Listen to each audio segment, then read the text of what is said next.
realistically, it's one of the craziest propositions of all time. Huge respect to Jake Paul. I have nothing bad to say about Jake. Everything I was going to say, I can no longer say. So fair play to him. He's a brave man. He believes in himself. And I wish him and AJ a fantastic fight, and I hope they both come out without injury and without any problems and without any health issues. Joe Rogan and Andrew Tate are absolutely in shock that Jake Paul is actually fighting for a boxing match despite the huge size difference. Joe Rogan described the Jake Paul versus Anthony Joshua matchup as one of the wildest ideas in boxing history. He pointed out that Jake recently had a fight that resembled a sparring session with a 58-year-old Mike Tyson. And now he's set to face the most feared knockout artist in the heavyweight division. What do you think about Jake Paul, Anthony Joshua? Boy. Well, realistically, it's one of the craziest propositions of all time. You take a guy who just had a boxing match that looks like a sparring match with a 58-year-old Mike Tyson, and then you're going to fight one of the absolute scariest knockout artists in the heavyweight division. Andrew Tate shared that he originally intended to criticize Jake Paul for choosing easy opponents, but now expresses major respect for him after seeing Jake step up to fight Anthony Joshua. Despite having a rough encounter with Jake and Logan Paul, Tate stayed calm and chose not to hold on to any negativity. He wished Jake good luck for the fight with Anthony Joshua and made it clear that he isn't taking a biased approach. Tate adds that he has nothing against any fighter and that this matchup is real and worth tuning in for. It's real, and there's business reasons, there's business decisions, and I understand that, for Jake it's retirement money, worst case, but I just hope everyone gets out of there without any physical injury, and I really do have a lot of respect for Jake. Everything I was going to say, I can no longer say. And I'm a very fair man. I don't take it personal. Like, there was a time when Jake was really insulting me, and Logan Paul hated me, and all these things, and KSI have insulted me, and Chase insults me, other people insult me. I'm really just, I'm just a normal dude. I have respect for people who do things that are worthy of respect. I harbor no hate in my heart. I wish Jake the absolute best. Andrew Tate argues that people should stop calling Jake Paul a YouTuber, insisting that Jake is now a legitimate professional boxer. He says he holds no grudges despite their unpleasant past interactions and thinks highly of Jake's growth in the sport. Tate adds that Jake and Anthony Joshua are the perfect matchup for each other, and both will walk away with a substantial payday from the fight. Everyone needs to stop talking like Jake is a YouTuber. Jake is a boxer.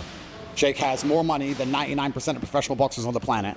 He has a full-time training camp. He lives with a full-time gym, full-time trainers. He's dedicated his life to this sport for nearly 7 or 8 years. That's a professional boxer. He's an ex-YouTuber.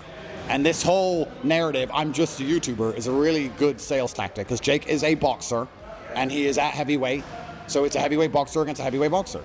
There's levels to the game, though, right? Of course there's levels to the game. There's also levels to the money, and both AJ and Jake are being very well rewarded for this financially, and they're both two full-grown men who are making a decision to get in the ring and fight.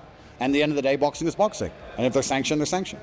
Brian Joseph took the opposite view of Tate and made it clear that he would never book a fight between Jake and Joshua. He felt Joshua's size and power would be far too much to handle, even though he acknowledged Jake as a solid fighter. In his eyes, the matchup would be completely one-sided, with Joshua taking Jake out of there in quick fashion. Anthony Joshua is a world champion, a gold medalist. This is a big difference from, anybody else that, Jake's fought in the past. But, he's looking for these big challenges. He wants to fight the toughest guys. And I think with Anthony Joshua, he got exactly that. I mean, Anthony Joshua is a guy I would have never dreamed in a million years Jake would have fought him in his 5th year boxing in a fight situation like this. I thought he would have given it a little more time. But, this is an extremely difficult fight. Anthony Joshua is 6'6", 245 pounds, extremely dangerous, gold medalist, world champion, and I think this is a very, very difficult fight for Jake. So I wouldn't have made this fight. No.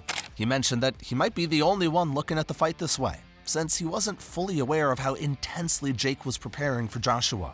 Even so, he tried to encourage Jake, pointing out that despite most people expecting Joshua to win easily, Jake should keep pushing and not lose hope. So if you look at it on paper, it doesn't look like Jake has any chance on paper, but I think that's probably why he wanted to make this fight. And like I said, I'm not in the camp, so I don't know all the conversations that are going on in Camp Jake Paul right now. But on paper, this looks like an extremely difficult fight. And any boxing experts, that I've talked to, whether it's former fighters or whoever, just they don't give Jake any chance at all. I'm not saying he doesn't have any chance. I'm not saying that at all. I'm just saying that, everybody in the know-how as far as the boxing world, they're like, Jake has zero chance to win this fight. And, it is on paper, though. It does seem like it's early. And it does, seem like it's premature, in my opinion.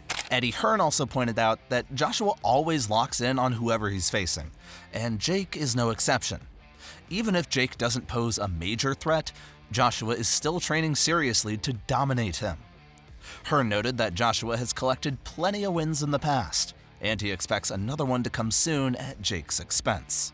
No, AJ would have probably shoved him or chinned him or something. I mean, this is even AJ with this, like, since the presser, I've spoke to him a little bit, and it's like, he's not mucking around here. He's not going to me, can you believe this guy, what a joker. He's preparing himself for a real fight. And I like that because every fight carries danger. This carries much less danger, in my opinion, than most of his recent heavyweight fights. But I think if you go in there with a mentality of, I'm just going to walk through him, like, you don't train properly, he's got to make weight as well this time around, and he'll want to look good. He'll want to look good and do a job on him. Eddie shares that while some fans believe Jake could pull off an upset, he personally doesn't see Jake landing much of anything in this fight. He felt the growing hype around Jake comes mostly from his supporters being overly optimistic, and warned that Jake shouldn't overlook Joshua's abilities. At the same time, he acknowledged that Joshua carries his own pressure too, especially the fear of being caught by a much smaller opponent.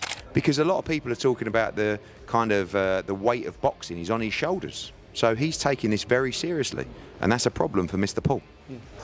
Roy Jones said he's got a chance. He believes Jake Paul has a chance. A lot of people are saying that he might have a chance. I don't think he's got a chance, but I think that you shouldn't go in there with the mentality of thinking that he hasn't got a chance, because if you switch off or if you start playing around and you get hit on the chin, who knows what could happen. But I don't personally think he's got a chance. But there's a lot of pressure on AJ as well, for this reason. Eddie also encouraged Jake to stay positive, noting that criticism from others shouldn't affect him. He believed this was Jake's one real opportunity to face Joshua, and stepping back now wouldn't make sense, especially with the large investment in Jake's own bold statements to the public. Eddie felt Jake should continue trusting in his abilities. One thing I'll say is this. If there was ever a good time to fight Anthony Joshua, it's probably now, right? Coming out of what will be 14 months of inactivity. By the way, he's also been in training camp for 4 weeks or 5 weeks, the time comes around. He's having to make weight. Maybe the confidence isn't where it has been in his career. So yeah, you can start dressing it up. But yeah, I mean, Netflix, when you see the promos that have been shot for this, to pull out with all the money that's been spent and for squeaky bum time is not the way forward. And I think Jake Paul's game, and I think he thinks he's got a chance. Meanwhile, Wade Plemons highlighted Jake's most effective weapon, pointing to his body jab as the strongest punch, followed by an overhand. After analyzing Jake's sparring footage, Plemons noticed he relies on this move frequently and expects him to use it a lot against Joshua.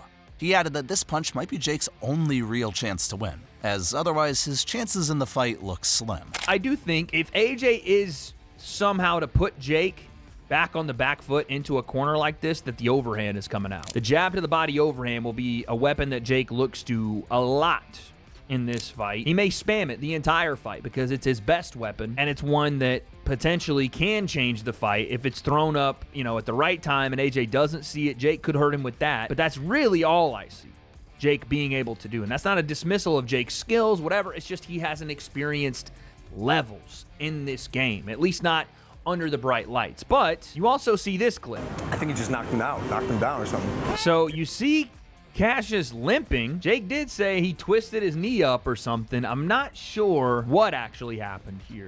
Plemons praised Jake for using his time wisely, noting that many thought he wasn't taking the fight seriously. In reality, Jake was putting in maximum effort despite the short preparation period. Watching his sparring sessions, Plemons saw that Jake's partners were big and tough. Yet, Jake was able to dominate them by relying on his strongest tool, the body jab. Jake says he dropped him, or at least he hurt him, and whipped that ass, and then twisted his knee up or something. Regardless, my whole point is that they're at least doing something here. And that's what I want to see for this fight. They're trying to make something out of nothing in the time they have, and not just by sparring Cassius Chaney, but then Jake went and got some legit heavyweights into camp. And I can't even believe he pulled this off and flew everyone out and got it all worked out. I don't know how many days they're going to be there. I don't know if they're a part of camp. But Jake wasn't just going out to spar number ranked 162 heavyweight in the world. He went out and got a trio of destroyer heavyweight. On the other hand, Teddy Atlas praised Jake, noting that he is developing both physically and mentally in the ring. He pointed out that Jake previously faced smaller opponents, but now has a major opportunity to grow and stand out. Atlas believes this fight could be a significant boost for Jake's career compared to his past bouts. What do you make? Jake hasn't made too many mistakes so far, so it got my attention. It got Teddy's attention. He's been growing. He's been growing in the ring. He's been growing outside the ring. He's been growing in confidence. I think that in the Canelo situation, that didn't happen. He was ready to do that. I think if anything else, if nothing else, he's showing you that he truly is believing in himself. Even though Jake hasn't faced any top-level opponents yet, Teddy described this as the peak moment of his career. A victory over Joshua could make him a legendary figure for years to come. Teddy also admired Jake for taking such a big risk and showing real bravery and stepping up to Joshua. He's showing you he's putting his money where his mouth is. Everyone's calling for him to do this, to do that, and he's always had the advantage with guys that weren't real fighters. They were fighters. They were older fighters. They were MMA fighters. They were this. They were that. They were smaller. They were older. Now he's taking a guy that's bigger, older, but bigger. A real can't debate if he's a fighter. Two-time heavyweight champ. Coming off, but he's a smart son of a gun. He's a gutsy son of a... I always stood up for him because everyone was saying he was hurting the sport. He wasn't hurting the sport. In some ways, he was bringing interest in a different way to the sport. But he built something. He was smart. He built something that was creative. That took a mind. It took guts. It took a gamble to build. And he promoted fights well. He helped women boxers like Serrano. He's done a lot of good things that everyone looked past. So, the sum up is that while a number of analysts doubt Jake's decision to face Anthony Joshua, several respected figures are backing him. The odds favor Joshua, but nothing is certain until the two actually meet in the ring. Until then, speculation and opinions about who will come out on top will continue.